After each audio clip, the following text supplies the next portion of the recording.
So is Brett Cooper wrong? Well, let's talk about it. So on one of her very recent videos, she talks about on SNL's first non-Barry cast member is more cringe than ever, or more cringe than funny, which she makes a lot of very good points into that comedy and politics, you can't do it, or you have to do it to everybody. Comedy is supposed to be making fun or making hyperbole statements about something and then doing it in a very random or very specific way, timing, whatever. Comedy is supposed to be subjected to everyone. It's supposed to make fun of party A, party B, and party C. Now you can either do it that way or you can just do generic, oh, like my whatever the hell memes are nowadays. Now, those are more very niche to people, but there's lots of different variations. So when Brett talks about this non-binary new cast member that SNL has introduced, I do agree with her in the sense that, or I agree with a majority of what she says, and I also agree with the statement that I do not care who the hell you cast for your stuff. If it's funny, if it's funny. If it's not, if it's not. But when companies pull this crap and are just trying to fit a narrative on what they're trying to do, you still gotta, when it's comedy, you still gotta try to find some type of silver lining between either the cast member or the company. The company, there's really no silver lining with the company whatsoever anymore. It used to be really good. I used to watch some of the old stuff too, not very often, but with the cast member that they did end up hiring, I do find a silver lining in her. Or they, them, whatever. But when you're trying to talk about comedy, the person's funny or they're not funny. It's just that simple. Their skits can be funny, but when they're the ones acting into the skit or their idea is funny and they just don't work for it, that's an entirely different dilemma. Now, the reason why I say that Brett is wrong, she's not really wrong. She just fails to see a very specific thing between each sketch that or each TikTok sketch that this person has done. See if we laugh. You know what I miss the most about the real world? Yeah, this whole quarantine thing. You want to know what I miss? Number one thing, besides, going to the bus. I really miss going to the house. You have the little Christmas party at the house. You got all the cookies out. You get there, you gotta put the coat on the bed upstairs. You gotta walk upstairs, lug your huge winter coat, mostly because of the Midwest, we're filled with snow.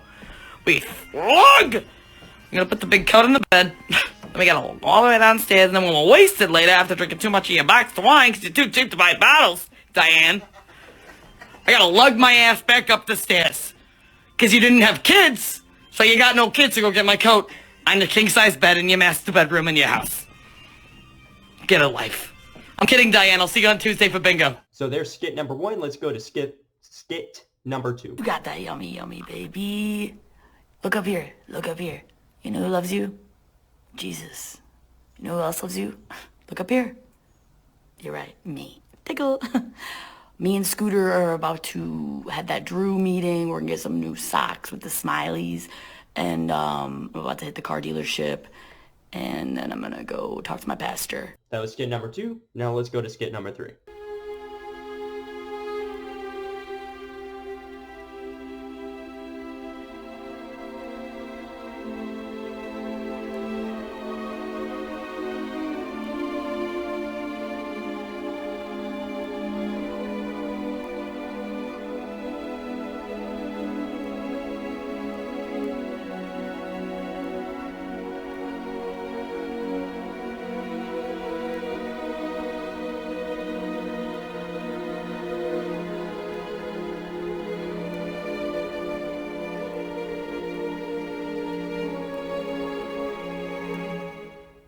That was not funny. You're right.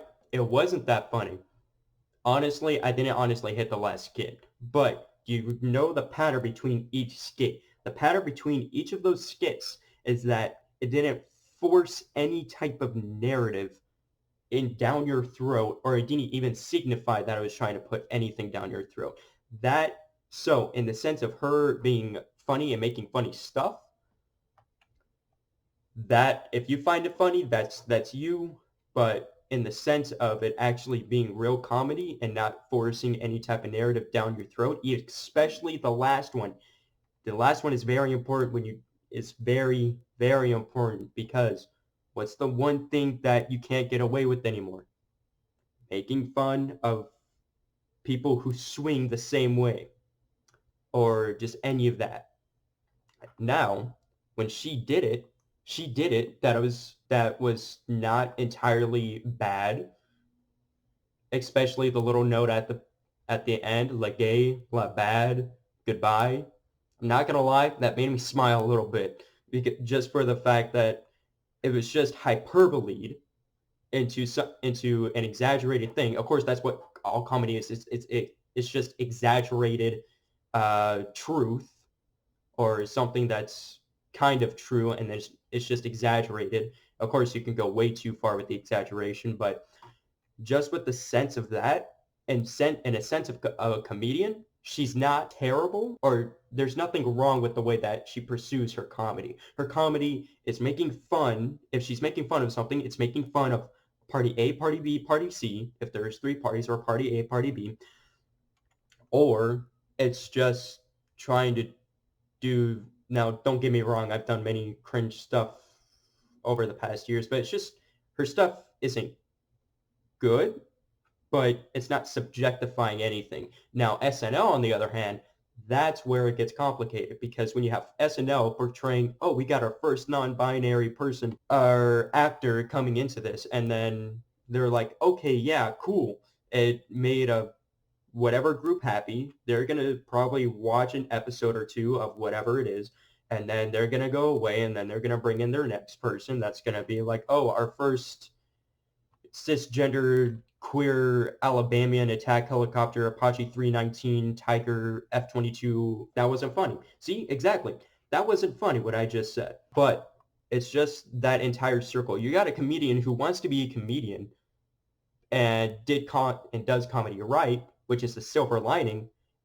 And then you got the company that's trying to be in control of the comedian, which really damages the comedical value of what she's trying to do. Because all three of those skits that were shown, I didn't get a sense of anything that was supposed to be portrayed into any type of political field or trying to, say any type of social cause that they're trying to construct or anything like that. I just got someone, in my opinion, that's not entirely funny, trying to make me laugh, which isn't bad whatsoever.